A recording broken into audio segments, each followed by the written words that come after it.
রেজিস্ট্রারকে লাথি তৃণমূল বিধায়কের viral post. Suvendu অধিকারীর পোস্ট ঘিরে শোরগোল রাজ্য রাজনীতিতে। পোস্ট করা ভিডিওতে দেখা যাচ্ছে রেজিস্ট্রারকে লাথি মারছেন ডেবরার বিধায়ক হুমায়ুন কবির।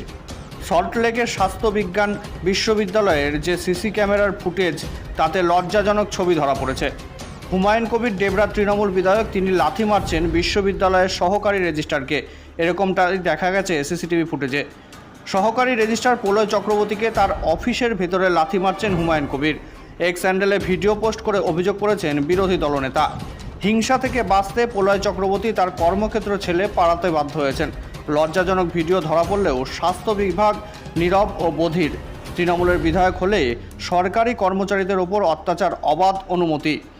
এক্স হ্যান্ডেলে ভিডিও পোস্ট করে অভিযোগ করেছেন শুভেন্দু অধিকারী, যদিও এই ভিডিও ফেক বলে দাবি করেছেন হুমায়ুন কবির। আর একবার জানায়, রেজিস্ট্রারকে লাথি তৃণমূল বিধায়কের ভাইরাল পোস্ট। শুভেন্দু অধিকারীর পোস্ট ঘিরে শোরগোল রাজ্য রাজনীতিতে। পোস্ট করা ভিডিওতে দেখা যাচ্ছে রেজিস্ট্রারকে লাথি মারছেন ডেবরার বিধায়ক হুমায়ুন কবির। সল্টলেকের স্বাস্থ্য বিজ্ঞান বিশ্ববিদ্যালয়ের যে সিসি ক্যামেরার ফুটেজ ধরা পড়েছে, তাতে দেখা যাচ্ছে লজ্জাজনক ছবি। হুমায়ুন কবির ডেবরার তৃণমূল বিধায়ক, তিনি লাথি মারছেন বিশ্ববিদ্যালয়ের সহকারী রেজিস্ট্রারকে। সহকারী রেজিস্ট্রার প্রলয় চক্রবর্তীকে তার অফিসের ভিতরে লাথি মারছেন হুমায়ুন কবির। এক্স হ্যান্ডেলে ভিডিও পোস্ট করে অভিযোগ করেছেন বিরোধী দলনেতা। হিংসা থেকে বাঁচতে প্রলয় চক্রবর্তী তার কর্মক্ষেত্র ছেড়ে পালাতে বাধ্য হয়েছেন।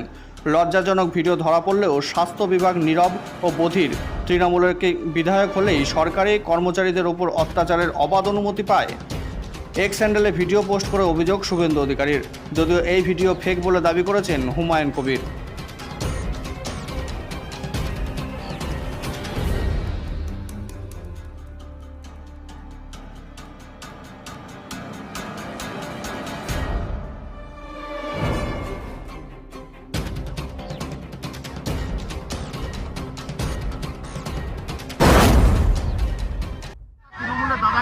ডেবরার এমএলএ পশ্চিমবঙ্গ যে মেডিকেল ইউনিভার্সিটি রয়েছে, তার যে ডেপুটি রেজিস্ট্রার আছে, আপনার বাড়ি মহিষাদলে, শ্রী প্রলয় চক্রবর্তী, বিশিষ্ট শিক্ষক চণ্ডীদাস চক্রবর্তীর পুত্র, তাকে পায়ের বুট লাথি মারছেন কে?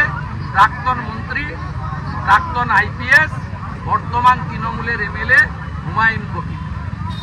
এটা লজ্জা।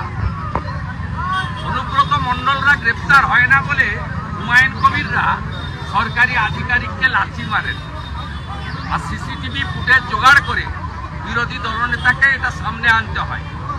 যে কাজটা মিডিয়ার করা উচিত, হেলথ ডিপার্টমেন্টের করা উচিত। আপনি আমাকে জিজ্ঞেস না করে স্বাস্থ্যমন্ত্রী মমতা ব্যানার্জি, স্বাস্থ্য সচিব নারায়ণ স্বরূপ নিগমকে এই প্রশ্নের উত্তর দিন।